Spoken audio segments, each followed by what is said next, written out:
But by and large, it's time to get off the stage, baby boomers. Most of us sold out. Maybe I should become a pessimist? I don't know. Well, Now on Democratic Visions, here's producer Jeff Strait. And that's just for starters. Social activator and a polite provocateur, Julie Iverson, and author, poet, and storyteller Loren Niemi exchange ideas about the legalization of recreational marijuana, Florida, global warming, and consumerism. well, Julie, it's good to see you sitting across the table from me. Thank you. Nice to see you as well. The legislature actually ended on time this year. And to my great surprise, they accomplished something. They accomplished, so many of the things that came up as a need as a result of the pandemic suddenly got spoken to. Education, healthcare, daycare, infrastructure. It's a joy. And to me, the big surprise, is that legalization of recreational marijuana. Now, I spent 10 years as a lobbyist, went through many, many legislative ends, that last week, those last 2 weeks, which are just nuts with people, a bill gets passed and then it gets sent off to be revised and it goes to the other house and then something else gets passed and back and forth and back and forth and then the clock is running, tick, tick, tick, tick, tick, tick, tick. But when the legalization of marijuana came up, I realized, or I remembered that many years ago, when I was doing a lot of training of people of color and immigrants around how government works. I had a student in a class, young black man, who was very interested. And when I said to him, "What is your issue?" He says, "Legalization of marijuana." And he has spent the last 20 years working on this issue. And the other day I sent him an email saying, "Congratulations, that 20-year slog of yours is finally paid off." Oh, how frustrating. And to a lot of other people is the frustration of trying to craft policy or legislation that serves us well. Oh, I know. The question is, how do you balance interests? How do you balance the needs of one group with another? How do you balance the needs of one party and another? Although I'm not these days, I'm not sure either party is entirely grounded. That's something I consider too. Balance, I think, is very important and does not receive the consideration that it really should have in so many areas of life. I think a lot about needs versus wants. Which one are we dealing with and who decides? Because I think we turn a lot of the things we want somehow become needs. And the other thing that I consider is, yes, we need to balance the needs of this group of people against the needs of another group of people, but we need to do that in the context of being one community.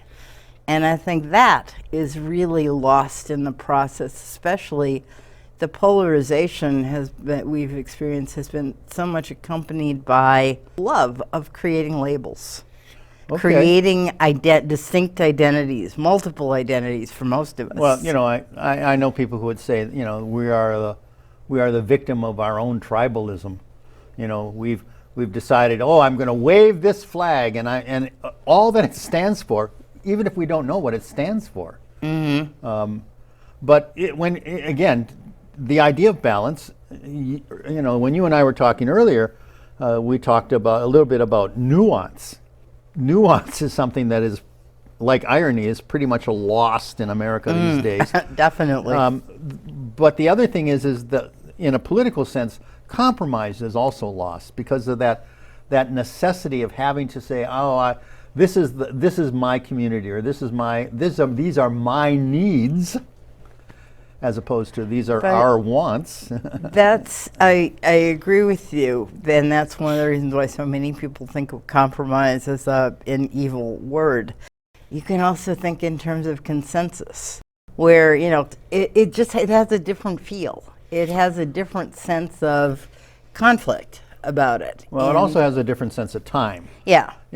So one of the reasons we talk about compromise is, I guess, you have a legislature which has basically a 3-month or a 4-month session. Right. The clock is running. At the end, they're going to go home and do whatever plant the crops, whatever. I mean, in the old days, that's what they did. They would go home and plant crops. Mm-hmm. These days, I'm not sure how many actual legislators are actually farmers, but the compromise was a way of dealing with the clock running, as opposed to consensus requires a lot more time. It does. I mean, the argument for consensus would also be an argument for a year-round legislature. Yes. In my mind, those are some of the fundamental principles of America and American governance. Our respect for the other party and the other people, and giving thought, being an informed, participating citizen or legislator, if you choose to, take on that kind of responsibility. But we've lost track of a lot of those things in the haste to compromise. At some point, we either put on the brakes, or I think we self-destruct.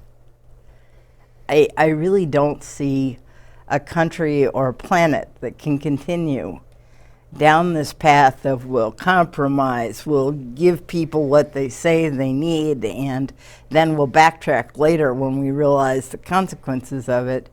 We've got to start saying we'll take the time up front. We've got to start defining problems before we rush to solve them. I'm not sure if I actually agree with all of that. I agree with some of that.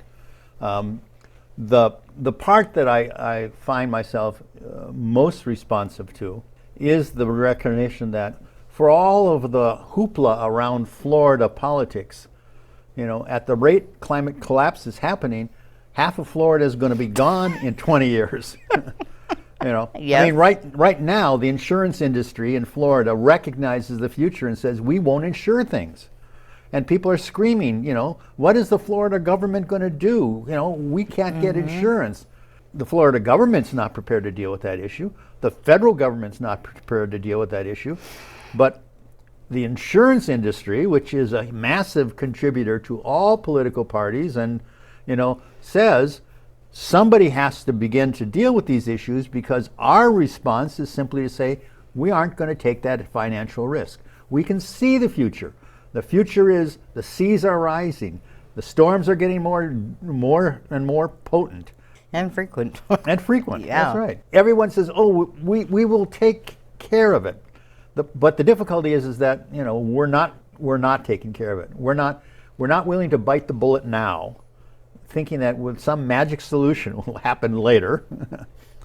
In the meanwhile, nature doesn't care. Sadly, no. But, you're probably aware of the concept of carrying capacity. Mm-hmm. I only fairly recently was introduced to that concept in a geology class. What's the carrying capacity of this town, this neighborhood, this planet?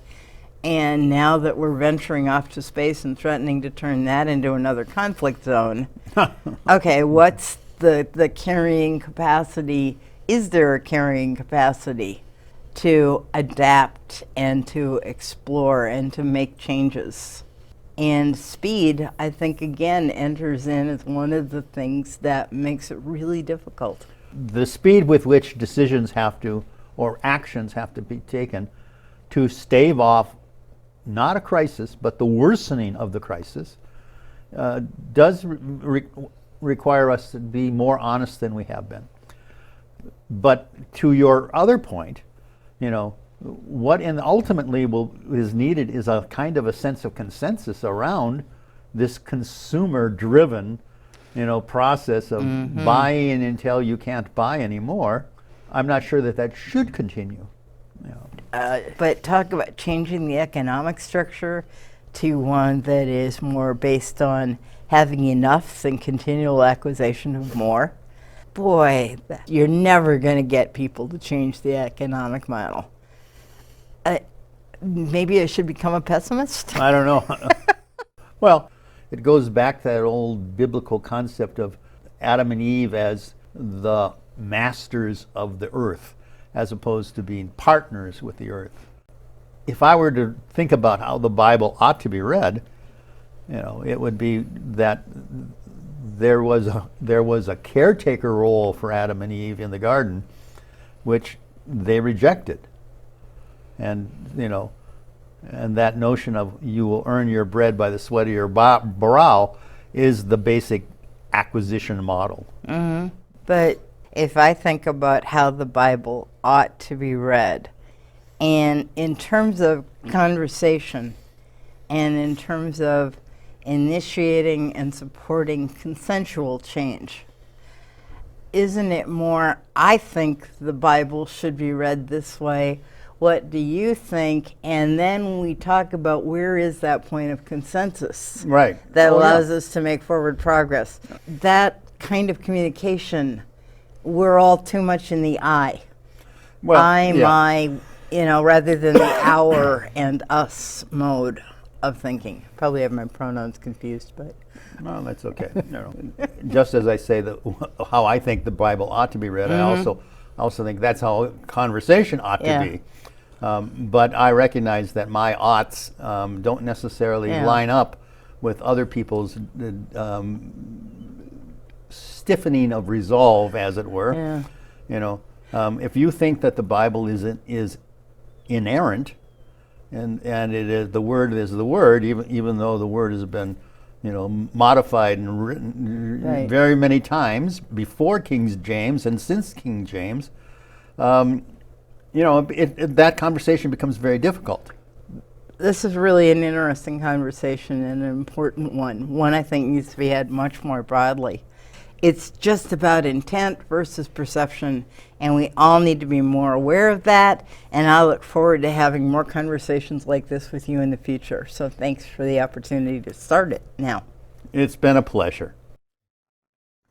Guess what? I'm with Loren Niemi. He's come out with a new book, and you're going to tell me about it. First of all, what's the name of the book? The book is Circus Rex. Circus Rex. That's right. It's a short of the title of the actual circus in the novel is The Rex Terrestrial, Nautical, and something else. Celestial Circus. There we go. This is an investigative report, right? A lengthy one? I would call it satirical reporting. It's satirical reporting. Yes, right. Well, tell us about it. So it is the story of Dr. Buzz, who gets a call saying, "Hey, I've got a job for you as the ringmaster and tour manager of a circus that desperately needs help." And so he goes down to where the circus is being assembled, and he signs on. Largely, he signs on because one of the other people who's at the circus grounds is someone he'd worked with many years before and has a great fondness for. So the two of them can be like Laurel and Hardy or Mutt and Jeff, playing off of each other.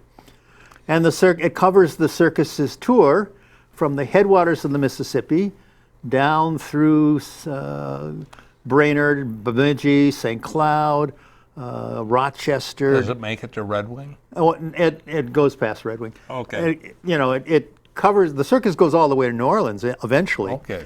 Eventually. How many years does it take? It takes 6 months. 6 months. Okay. 6 months. 42 people. 42 people. Yeah, lots of, and the book is actually a series of stories about sort of the mishaps along the way. The moment the camel escapes and how they recover it. When they get to Memphis, how they sell the camel. So they sell the camel? Yeah, they sell the camel. Dr. Buzz wanted to get rid of the camel the first moment he saw the camel because, as he says, nothing good comes from a camel. Okay, good. Is this based on your own life, inspired by your own adventures? It started off as a memoir of the work I actually did with Heart of the Beast in 1983. Heart of the Beast is a theater in Heart of the Beast Puppet and Mask Theater, right? Sure. Yeah. They did a circus tour, a theatrical circus tour of the Mississippi River called the Circle of Water Circus. And you were? I was part of that. I was the ringmaster of that one. You were? Oh yeah. Okay. Oh yeah. So, but as I was writing the memoir, it became clear that the facts Tell me, this started out as a real-life memoir. It started off as a real-life memoir. That lasted about 60 pages. Okay. Then it became clear that the facts were so unbelievable we needed fiction to How long did it take you to write those 60 pages? Oh, it took me about a year to write those 60 pages. Yeah, that's hard. Yeah. Okay. Right. But the other 250 pages, Yeah. right? 20 years and 9 versions, Wow. Okay. So I mean, I've tinkered with this one for a long time. okay, so the Heart of the Beast tour happened back in the 60s or 80s. 80s. Okay. Yeah, 1983. So we're at 40 years now, 40-year mark. Fine. Okay. So the story is the story of Dr. Buzz trying to come to grips with his role, trying to come to grips with running the circus in the face of many obstacles and mishaps, and also the question of he winds up getting involved with 2 different women, and he's got to choose between them. And there's a moment where he says, "I was faced with one of the worst possible things you can ever have, having to choose between 2 women." To which his partner Marcel says, "What's the other?" And it says, "Having both women in the room at the same time." That's what they say. Yeah, right. Yeah. So he does make a decision, and he winds up making the right decision. And the book actually has a happy ending. Oh, it's a feel-good book from you? Yes, it is. Good. Yes, it qualifies as somewhat of a romance. Okay, fine. Yeah. One of your books, one of my favorite ever books, is What Haunts Us. Right. It's really good, and I'm looking forward to this new oddly titled book. Well, you'll find that the voice in this oddly titled book is uniquely lovely. Okay.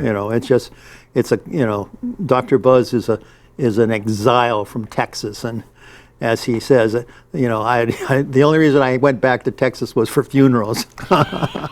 So, Loren, where can we buy Circus Rex? Circus Rex is available from the 500-pound gorilla, Amazon, from pretty much any bookstore. If they don't have it, you can ask for it and they'll order it.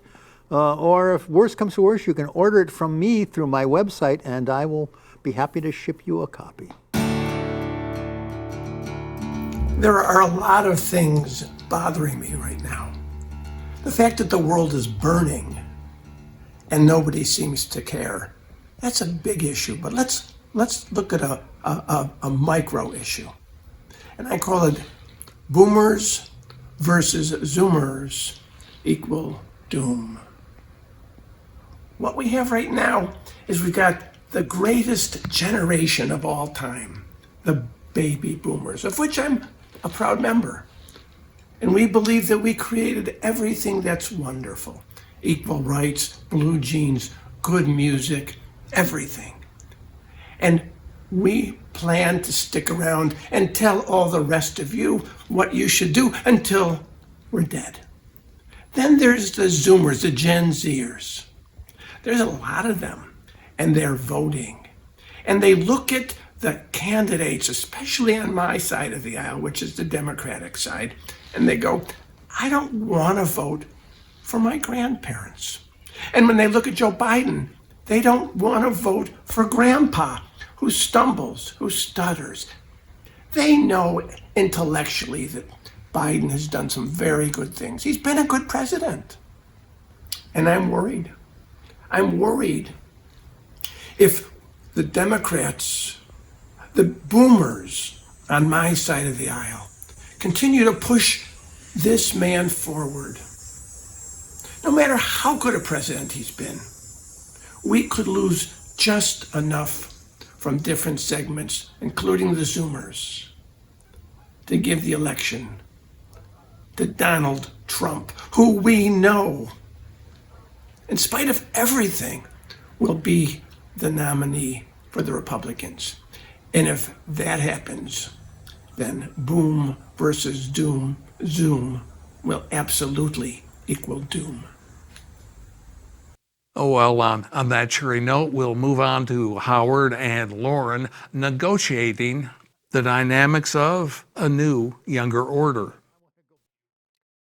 Loren, permit me to make an observation.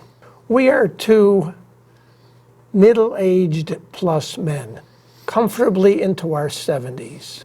Mentally, I feel like I'm about an 8 out of 10. Physically, I'd be pushing it to say 6. I feel my verbal acuity is still there. My mental acuity is still sharp. I fumble for words. I fumble for concepts. And the truth be known, before we sat down, I asked whether I should leave my hearing aids on or take them off. And so the question becomes, at what point should politicians get off the stage 10 minutes before the audience wants them off, as opposed to 10 minutes after? Well, I agree with you that getting off the stage 10 minutes before you have to, or before you drop dead on stage, which is a real possibility with a couple of politicians I can think of, is preferable. The difficulty is this. Our generation has done an absolutely crappy job in training the people to replace us. We have continued to hold on as though we didn't need replacement. So when those politicians who have experience, knowledge, who, to use the parlance, know where the bodies are buried, step off, the people taking their place are at a real disadvantage. Well, that's part of our generation. The baby boomers long ago decided we were the best generation of people ever. Created women's movements.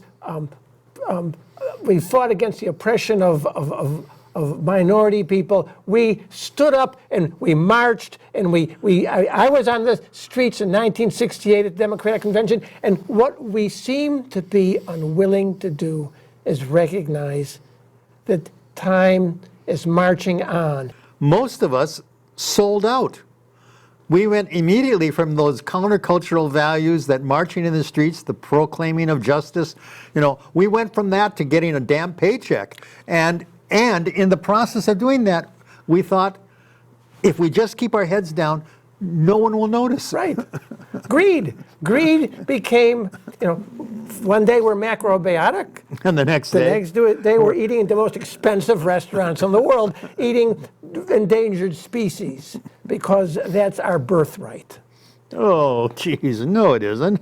Well, but that's how I feel I know about that. my generation and your generation. That's right. I recognize that a lot of people do feel that way. And it's, again, I'll go back to the other point I'm making, which is there are a whole set of politicians who should get off the stage. The Mitch McConnells, the Donald Trumps, even the Joe Bidens, even the Nancy Pelosi's, people who I agree with and who I think are doing good work, they cannot assume to march forward forever.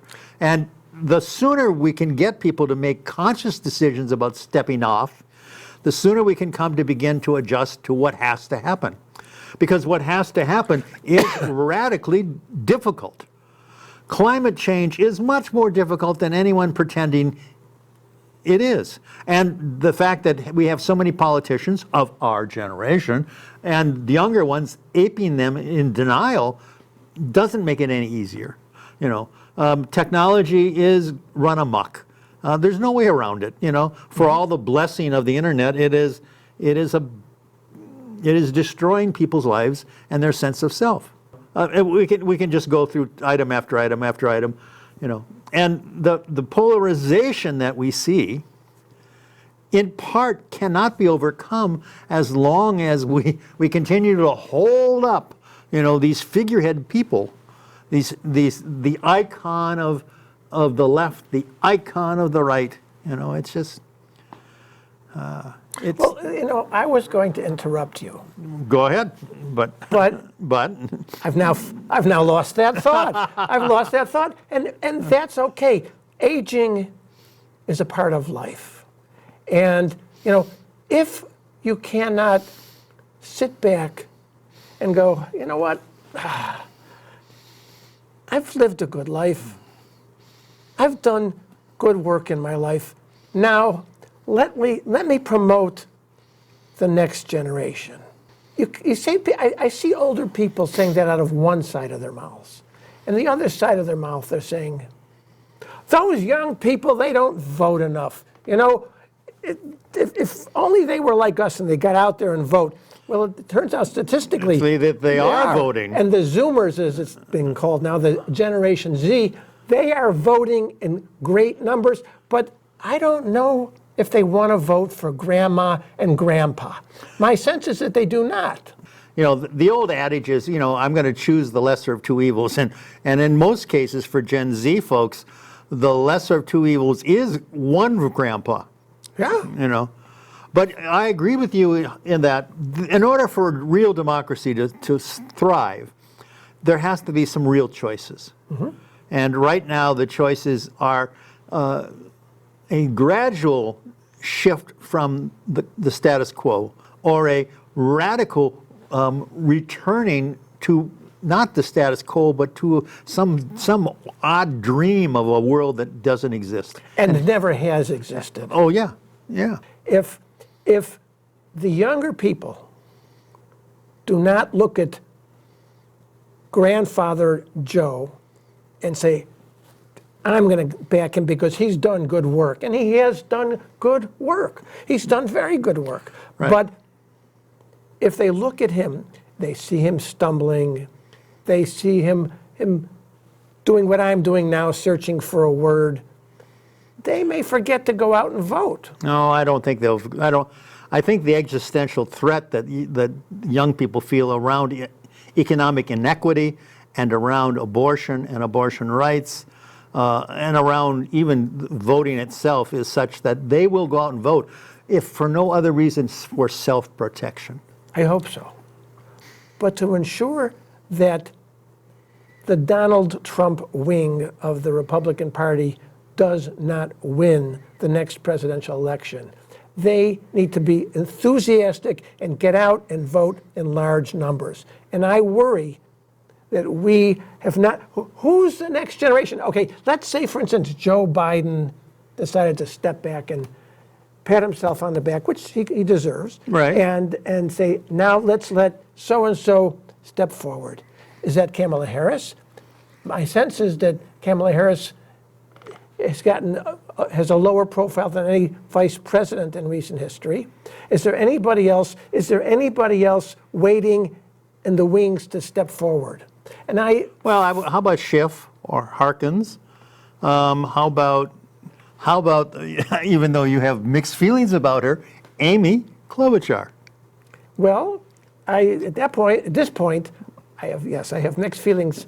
No offense, Amy. I have mixed feelings about Amy, but I would be happy to see her step forward and decide what issues are important to her by making sure she knows which way the wind is blowing. No. That's not necessary. But no, if I'm a Republican and I'm advising, let's assume Donald Trump gets the nomination, and I'm advising Donald Trump, what I would say is make Kamala Harris scary. Do you really see President Biden being able to fulfill 4 more rigorous years of presidency? I don't either.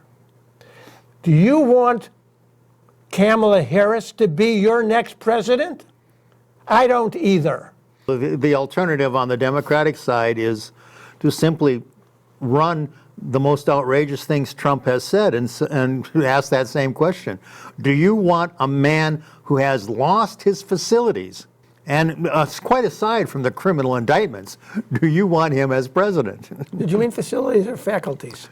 No. See, we're getting it. All right, faculties. Okay. See, Yeah, but that's the point. The point is, let the kids come out from behind the curtain. Let the kids make some mistakes. They'll find some things that we didn't know about and maybe do it better. Well, Howard, this is one of those moments where not only we are in agreement around the large frame, we're in agreement on the particulars. There you go. Democratic Visions is handcrafted by volunteers from Eden Prairie, Hopkins, Minnetonka, Edina, and Bloomington. Watch us on select cable systems and on our YouTube channel.